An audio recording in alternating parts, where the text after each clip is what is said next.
O título desta palestra é A Agenda da Nova Era, mas eu vou falar mais do que apenas sobre a Nova Era. O campo é tão vasto, você não pode realmente cobrir tudo, mesmo que você divida em pequenas partes. Então, basicamente, tudo que nós estamos fazendo é criar peças de quebra-cabeça. E nós estamos juntando essas peças para formar a figura inteira de um massacre contra Jesus, como o Salvador da nossa alma e também particularmente contra a divindade de Jesus Cristo. Bem, quem está por trás do movimento da nova era? De novo, é triste dizer, mas o mesmo poder parece estar em toda parte. Por trás dos bastidores, como uma teia de aranha, cobrindo todos os cantos. Nenhum outro homem recebeu mais crédito por começar o movimento da nova era do que Teilhard de Chardin. Agora, quem era Teilhard de Chardin? Bem, a essas alturas vocês podem tentar adivinhar. Ele era um sacerdote jesuíta. Teilhard sonhou com uma humanidade que se fundia com Deus, cada um de nós percebendo a sua própria bondade no que ele chamou de ponto ômega. Essa crença inspirou muitos dos líderes da nova era de hoje em dia. E eu vou fazer citação de todos eles. Toda declaração que eu fizer, eu vou provar com uma citação. Eu não vou dizer nada de mim mesmo. De fato, Chardin é muito citado pelos escritores ocultistas da nova era. Então percebam o movimento jesuíta de novo, trabalhando na surdina, por trás dos bastidores. O próprio Chardin escreveu: uma convergência geral das religiões em um Cristo universal satisfaria a todos. Vejam que interessante. Ele diz: para mim parece que a única conversão possível do mundo é a única forma na qual a religião do futuro pode ser concebida. Teilhard de Chardin, Cristianismo e Evolução, página 130. Então, de novo, se nós vamos ter um sistema com base em Lúcifer, e nós vimos que a organização jesuíta, usando a maçonaria, tem proclamado a divindade de Satanás, e tem renegado ou degradado a Jesus Cristo, então, de novo, eles estão tentando descobrir um Cristo universal que satisfaça a todos.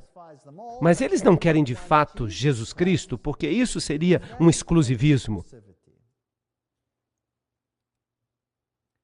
Os segredos dos gnósticos e todos os escritos da nova era estão baseados no gnosticismo. Eles removem a Jesus como ponto focal e o substituem com Lúcifer, ou o substituem pelo homem como divindade final. Então nós tivemos os ebionitas, os marcionitas, os gnósticos, os tomazinos. Todos eles basicamente ensinavam que Jesus era apenas um homem mortal e que nós, em certo sentido, somos divinos e que a divindade de Cristo é somente reconhecida nos mesmos termos e que a divindade de Cristo significa simplesmente que ele é divino como nós somos divinos. Por trás dos bastidores, a Igreja Católica Romana está controlando o ocultismo em cada nível individual. Ela tem bispos especialistas. São bispos itinerantes que lidam com o mundo oculto. Houve um homem chamado Dom Bosco e ele teve uma visão. Ele era um católico visionário e ele teve uma visão em 1862, na qual ele dizia que ele viu o barco do Evangelho atracar entre dois pilares da fé. Em outras palavras, ele ancorou o barco do Evangelho entre os dois pilares da fé. E os dois pilares da fé eram, número um pilar maior, a Eucaristia, que significava que Jesus Cristo era sacrificado inúmeras vezes. De fato, a Eucaristia, que simboliza a morte numa base diária, através da missa, de fato, a cada hora, a cada minuto. Isso, segundo eles, garante que Cristo permanece crucificado, morto e crucificado. Trata-se do corpo de Cristo. De fato, a Eucaristia, então, é a celebração derradeira da vitória de Lúcifer contra Cristo. E o segundo pilar, que eles dizem que é menor, se chama Maria. Isso simplesmente significa que Jesus foi substituído por outro mediador. É isso que essa visão significa. Claro que, em termos católicos, isso significa a aceitação da Eucaristia e de Maria pelo mundo inteiro. Nós precisamos então nos lembrar que no ocultismo, Maria pode ser tanto do sexo masculino quanto feminino. Se nós a consideramos do sexo feminino, nós temos Maria, Ísis, Astarote. E se você a considera do sexo masculino, isso não faz a menor diferença. Nós temos algo androgênico. Então você pode chamá-la de Apolo, o rosto de Apolo, você pode chamá-la de Osíris.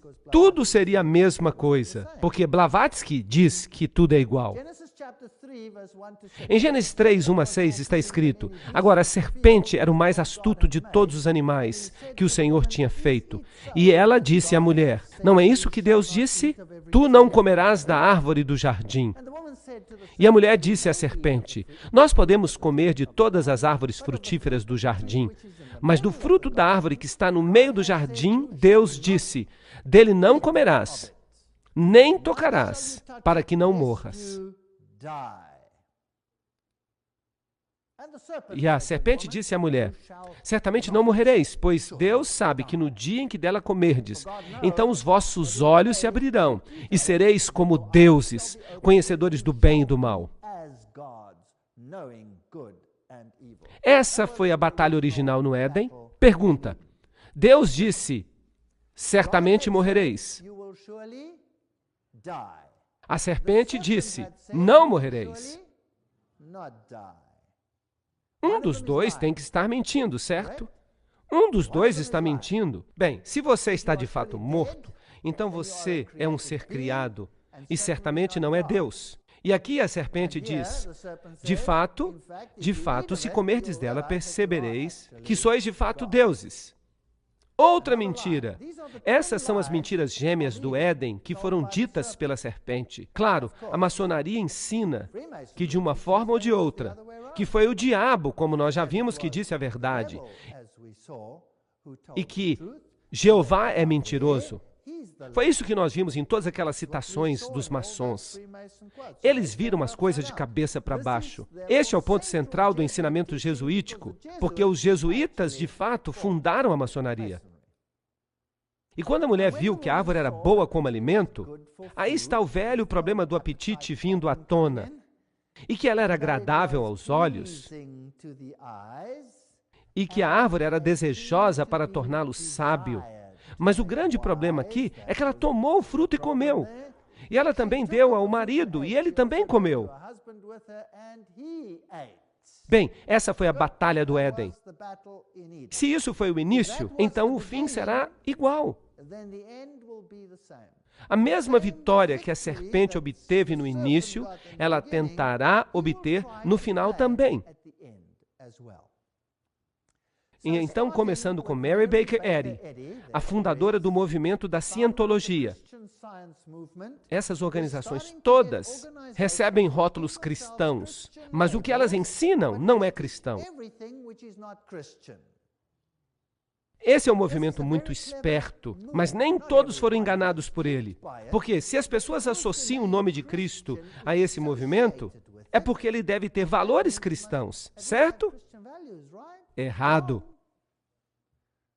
Ela escreve no livro Ciência e Saúde, a Chave das Escrituras, que foi considerado um dos 75 livros escritos por mulheres capazes de transformar o mundo pela Associação Nacional do Livro dos Estados Unidos. Então, trata-se de uma obra muito influente, que mudou o mundo. Impressionante.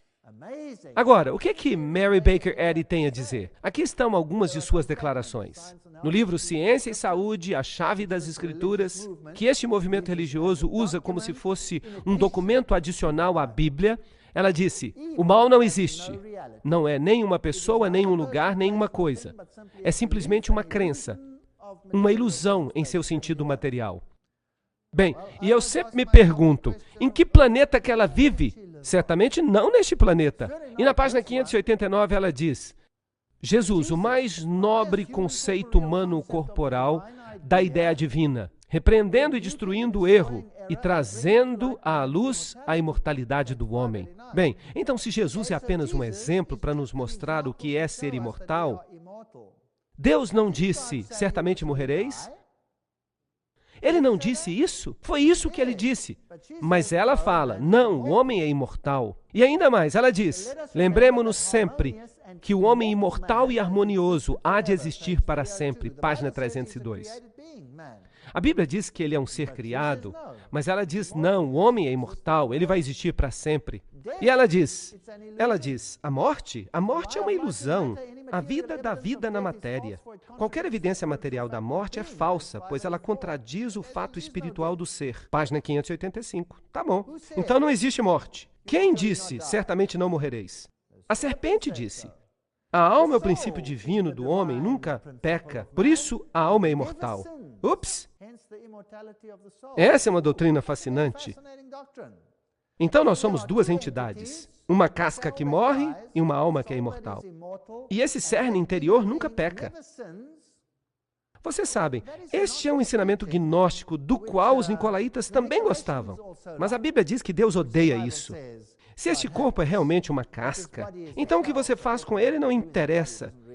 Você pode comer o que quiser, você pode se empanturrar, você pode fornicar, você pode fazer o que você quiser. Quem se importa? Você depois vai deixar cair essa casca e você vai ter imortalidade.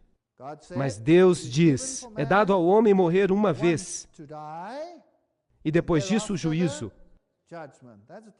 Essa é uma história totalmente diferente. Então isso definitivamente não é bíblico e parece muito com a linguagem da serpente. A escritora diz, o homem e a mulher, como coexistentes e eternos com Deus, para sempre refletem na sua igualdade glorificada o infinito Deus, que é pai e mãe.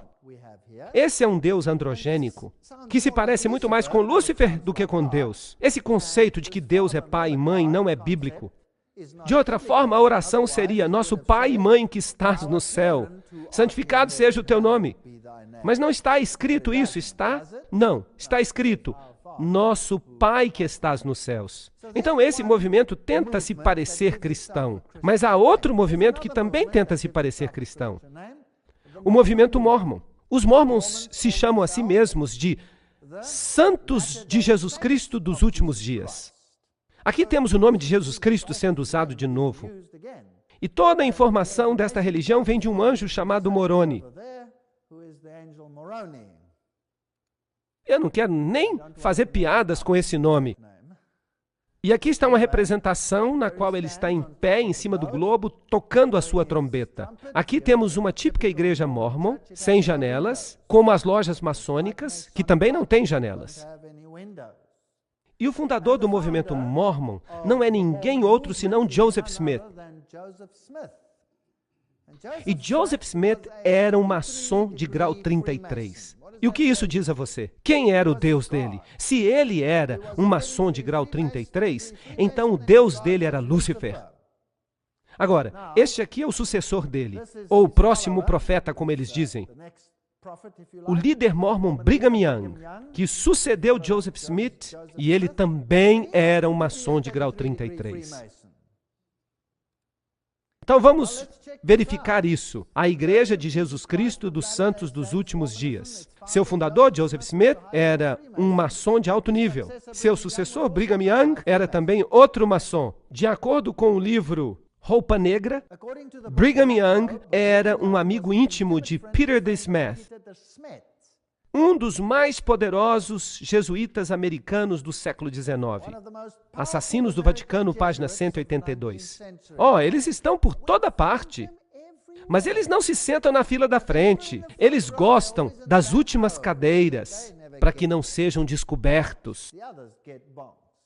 Aqui está Joseph recebendo do anjo Moroni os tabletes de ouro, com esta nova doutrina. Bem, eu não vou ficar falando de mim mesmo.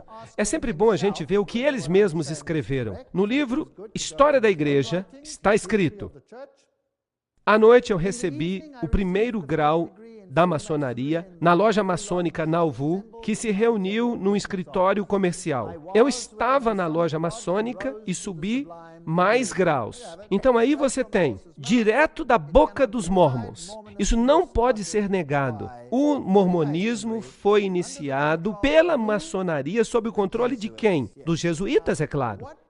Agora, qual seria o principal motivo de começar uma organização que controla pelo menos um estado dos Estados Unidos? E que, junto com a maçonaria, controla todo o programa espacial? Porque todos que já foram ao espaço, ou é maçom, ou é mormon. Um dos dois. E é muito interessante que essa organização também tem o maior banco de dados sobre as pessoas do mundo.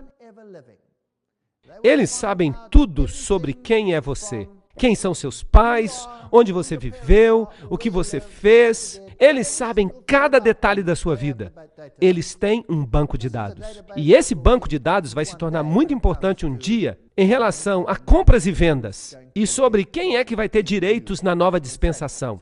Por isso, eles realizam uma obra muito importante para a ordem jesuíta. Se você olha para os mormons, eles têm os mesmos rituais dos maçons. Eles se cumprimentam com apertos de mão, um pouco diferente, como vocês percebem. Eles têm apertos de mão secretos. Eles têm uma parafernália que acompanha esses apertos de mão. E aqui está o seu principal templo na cidade de Salt Lake. E vocês percebem que é um lugar bem fechado. E quando você vai lá e você observa, você percebe o olho que vê tudo com um aperto de mão maçônico. Você vê a lua, o símbolo de Baal Haddad, o sol, os pentagramas de cabeça para baixo. O antigo bruxo, maçom, mormon e satanista, Bill Schnoschlen, enfatizou que para o mágico, o pentagrama invertido tem apenas um único uso, o de invocar o poder de Satanás e manifestar o reino do demônio sobre a terra. Então aqui está o símbolo, bem nesse templo maçônico. Fui eu mesmo que tirei essas fotos. Eu estive lá. Outra citação. Você vai descobrir que o pentagrama satânico é valioso e indispensável se você tentar conjurar o poder infernal do nosso Senhor Satanás. Esse amuleto extremamente poderoso é o sinal do microcosmo e é o conjunto de todas as forças ocultas. Em outras palavras, não há nenhum amuleto ou talismã que seja mais poderoso ou que seja perto de ser tão poderoso quanto o pentagrama satânico. E é interessante que ele está em praticamente todas as bandeiras do mundo. Mas isso é outra história.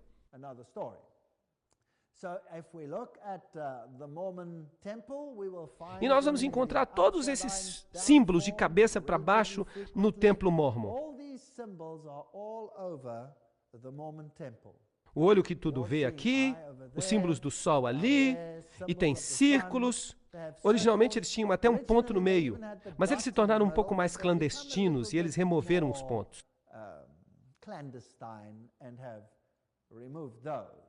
Em outras igrejas no mesmo local, você vai encontrar a estrela de Davi e todos os detalhes do mormonismo. Aqui temos a restauração do sacerdócio arônico. Eles dizem que eles têm o sacerdócio de Arão. Agora, por falar nisso, isso é uma blasfêmia. Porque quem é que tem agora o sacerdócio para sempre? Jesus. Isso significa que eles estão tomando algo que pertence a Jesus. Eles estão roubando Jesus de seu papel e de sua autoridade.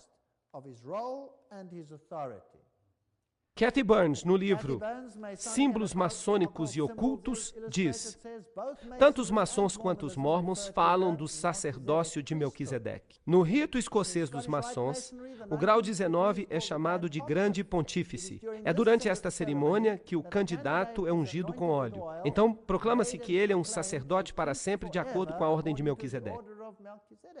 Eu pensava que só havia uma pessoa que pertencesse a essa ordem hoje. Mas não, tanto os mormons quanto os maçons dizem que pertencem. Hebreus 5, 5 e 9 nos diz, contudo, que Cristo não se glorificou a si mesmo para que fosse feito sacerdote, mas ele foi chamado de Deus, sumo sacerdote, de acordo com a ordem de Melquisedeque. Mas os ocultistas, os mormons, os maçons, eles se glorificam a si mesmos e eles tomam sobre si mesmos a honra do sacerdócio que foi dado a Cristo apenas. Então, quando eu dei o título a esta palestra de Massacre Total, você percebe que Todo mundo lá fora está tentando roubar Jesus de seu poder e de seu sacerdócio. Aqui está a sala do coral, lá no Tabernáculo dos Mórmons. Esta aqui é a sala do coral no Tabernáculo dos Mórmons.